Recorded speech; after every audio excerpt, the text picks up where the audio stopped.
I think, yes, the change in the nature of the participants will change this. But we're going to get through a selling cycle first. A bunch of people need to pay a lot of tax bills. There's a bunch of people who need to reallocate their assets because crypto's gone up a lot. And there's a bunch of hedge funds who want to close their P&Ls for year end. So it's going to get volatile towards the end of the year. Everyone's going to call the end of the cycle. And then I think we're going to see a face-ripping rally. In his latest interview, macro investor Raoul Pal explains exactly why this cryptocurrency cycle is going to look completely different to the cycles we have seen in the past.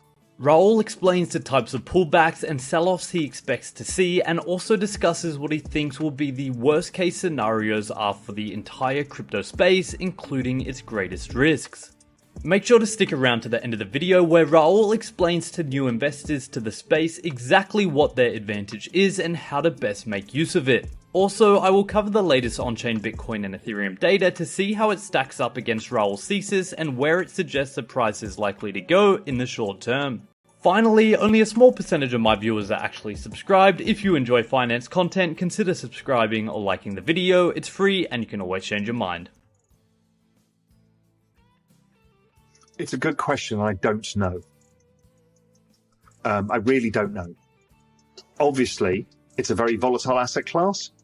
It's a logarithmic, so you can have these 50% pullbacks within the same trend, much like Amazon, Apple, and stuff like that. There's also periods of Amazon and Apple that have gone sideways for 2 or 3 years after a 50% correction. It's something like that. I don't think the corrections will be as deep in the main protocols. In other stuff, it will be. It's a risk curve. It's what normal happens. My guess is either the corrections are shorter and sharper.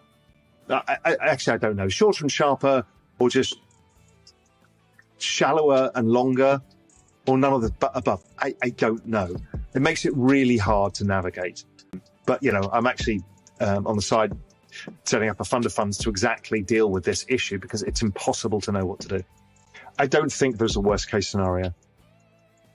I think there's too much money, too many voters, too many people. And I've talked about this. There is a grand compromise will happen. And there'll be a new set of digital asset laws, and that'll be another fourth turning. That's a moving away from securities laws, 1934. That's the previous turning where we had the world wars, and we're now going to a different one. So what is the risk? The risk is going to be a boom bust cycle. The risk is we get a ridiculous extended bubble in this cycle and then a collapse. Late entrants get hurt. You know, it's that. I don't think there's any real risks to this whole thing. I just don't see it. I just don't see any of the FUD. Tether, it's solvable. Just go to a different stable coin. Regulation, just go to a different country. I just don't. There's no stopping this. There is no stopping this. Over time, once the economy gets through a tightening, partial tightening, and reaches its trend rate of growth, which I suspect is kind of 1% or so, my guess is there will be other assets that will start to perform that will get investments. And I think the exponential age stocks, for example, will do very well over time, and they will have a competition for crypto, and crypto will be just not the only game in town. So that's kind of how I think about it. A credit cycle, most people in the crypto markets aren't involved in the credit cycle so much. So it's not a credit market thing, but at the margin, it'll take hedge funds out, institutions out. So credit cycle, the business cycle still rules most things, but in these exponential adoption curves, it has a much lesser pronounced effect. I think people now can understand what it is we're trying to do here. We're trying to understand this new world, the digital asset world, along with the macro world, because they are the same world. They're just different areas of it. It's important to understand the gold market, the industrial commodities market, the currency market, or the crypto market. I just think that the crypto markets offer the biggest catalyst of change and the biggest opportunity. I have no idea where this is actually going. So what you're doing when you're watching me do this, or you do this, Ash, and all of the people we invite, we're just learning. We're trying to figure it out. We're trying to figure out the world's biggest opportunity so nobody can say, I didn't know. We want to give everybody the tools, democratize that information, and allow people to participate in literally the biggest economic, cultural revolution the world has ever seen. On that point, I've said it before, there's two zones. One is the comfort zone, and the other is where the magic happens. They don't overlap. That once you learn that lesson in life, the magic happens outside your comfort zone always. So for the 25-year-old, you have a massive advantage over all of us. Culture as an investment is something you grew up with. You will spot the trends, the cultural trends that you can get involved in, and you will make money from it.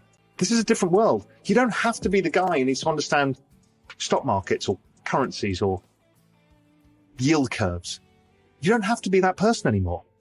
You're liberated to say, I've seen this trend on TikTok, and I think this is big.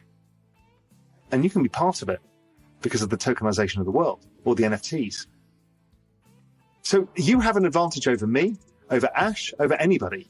It's an incredible opportunity to rewrite the rules based around how you see the world. At 25 years old, you grew up in games. You grew up in a digital world. You understand digital value. Use your advantage. So there is Raoul on why he thinks this cycle is going to play out completely different because of the new players in the market. Do you think he's got it right, or the market is going to play out predictably like it has in the past? Let me know in the comments. Now, to cover some of the latest on-chain Bitcoin and Ethereum data, starting with Ethereum, we have an update out from on-chain analyst Lex Moskovsky of the Ethereum balance on exchanges. Despite the surging price of Ethereum and a new all-time high hit just today, Ethereum continues to pour off of exchanges, as we can see from the ETH% balance on exchanges continuing to drop rapidly. If this continues to play out over the next few weeks and months, there's going to be virtually no supply left on exchanges. The fact we are seeing this despite all-time high prices is extremely bullish for the price action, and I expect we will continue to see surging prices.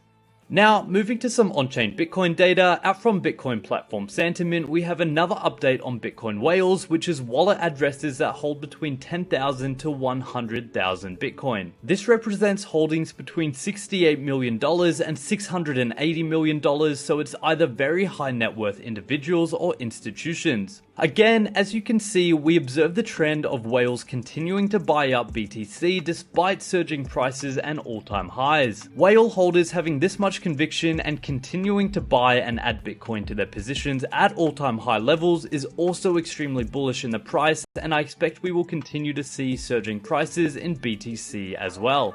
Anyway guys, hope you enjoyed today's video and that provided you with some value. I'll see you all in the next video, and as always, have a great day.